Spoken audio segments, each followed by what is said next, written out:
Здравейте, аз съм Фокс и днес ще ви покажа 7 начина как да оцелите в дивата природа. Номер 1. Ако имате банан и се чуете как да го отворите, но не знаете как, е много просто. Хващате го и го ядете с отвивката. Ако сте на ръба на силите си и се чуете какво правят с живота си и сте супер много ранени, трябва да направите без сила и да се обесите на най-високото дърво.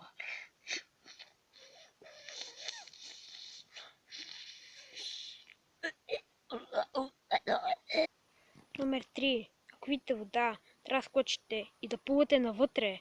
Ще скочи след 3, 2.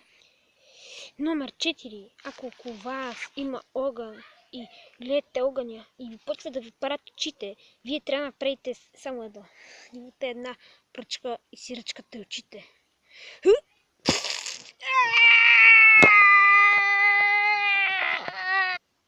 Номер 5. Ако вие сте гладни и около вас има само отровни растения, трябва да изядете едно от тях, за да се почувствате по-добре.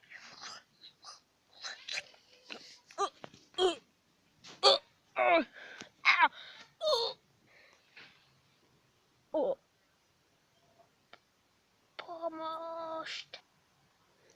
И този начин е да вземете нещо, примерно клечка кибрид, да запалите върху този барут и той ще избухне и ще направи хубав топъл огън.